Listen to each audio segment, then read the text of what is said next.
Assalamualaikum warahmatullahi wabarakatuh. Alhamdulillahirabbil alamin. Puji syukur dari Allah Subhanahu wa taala. Selawat beriring salam buat junjungan kita Nabi Muhammad sallallahu alaihi wasallam. Bapak Ibu kaum muslimin, kaum muslimat yang berbahagia. Pada kesempatan ini izinkan kami untuk mensosialisasikan beberapa edaran Menteri Agama terkait dengan panduan ibadah selama Ramadan dan panduan ibadah menyambut Idul Fitri. Bila pada edaran nomor 3 dan 4 yang lalu Menteri Agama mengeluarkan edaran tentang panduan untuk pelaksanaan ibadah Ramadan, pelaksanaan tarawih, sekarang dengan edaran Menteri Agama nomor 7 mengeluarkan panduan penyelenggaraan ibadah takbiran dan sholat Idul Fitri. Maka dalam edaran ini Bapak dan Ibu, karena kondisi kita Indonesia sekarang ini masih dilanda pandemi COVID-19, maka perlu ada aturan dalam pelaksanaan ibadah takbiran dan Idul Fitri.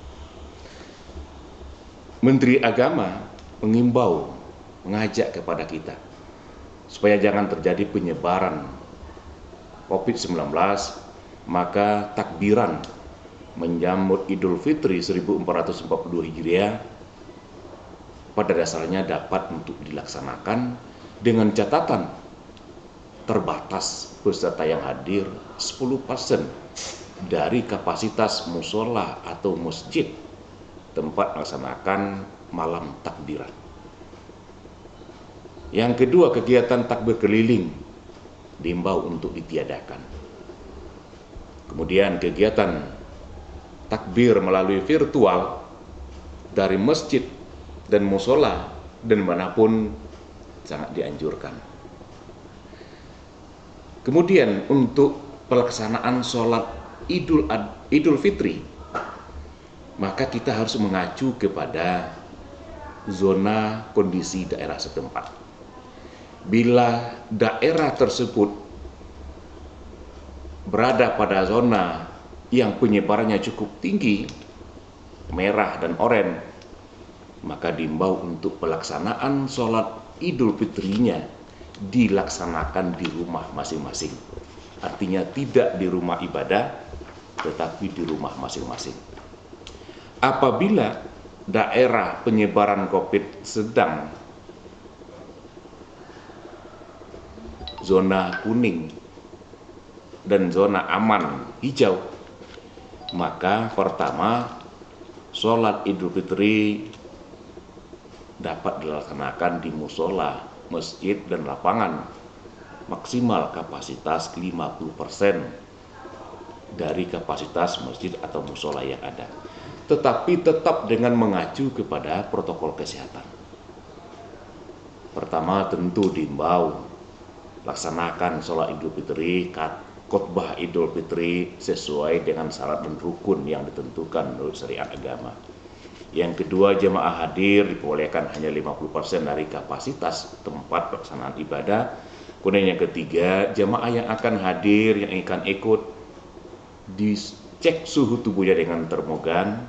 Kemudian bagi lansia atau orang baru datang dari luar atau baru sembuh, dianjurkan untuk tidak ikut di lapangan atau di musola, laksanakan sholat di rumah.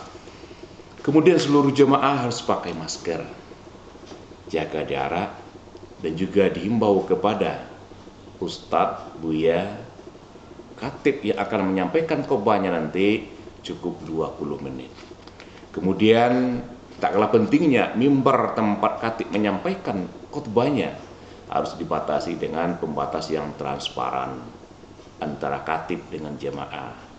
Kemudian selesai sholat Idul Fitrinya, tidak salam-salaman, cukup minta maaf dengan acungkan tangan, tidak berjabat tangan, langsung pulang ke rumah masing-masing. Kemudian juga tidak mengadakan open house dan juga tidak melaksanakan halal bihalal Inilah imbauan Menteri Agama dalam rangka untuk membatasi penyebaran virus corona di negeri kita tercinta ini. Pada kesempatan ini juga kami mengimbau kepada pengurus masjid, para ustadz, para mubaligh untuk dapat juga mensosialisasikan edaran Menteri Agama ini di tengah-tengah masyarakat. Dan juga tak kalah penting, jajaran Kementerian Agama, kepala madrasah, kepala KUA, penyuluh agama fungsional, penghulu fungsional, kemudian penyuluh non-PNS untuk dapat mensosialisasikan ke seluruh lapisan masyarakat dan memastikan bahwa edaran ini diketahui oleh seluruh masyarakat Pasaman pada khususnya dan masyarakat umumnya. Demikian, terima kasih. Allahumma fiq ila aqwamit thoriq. Wassalamualaikum warahmatullahi wabarakatuh.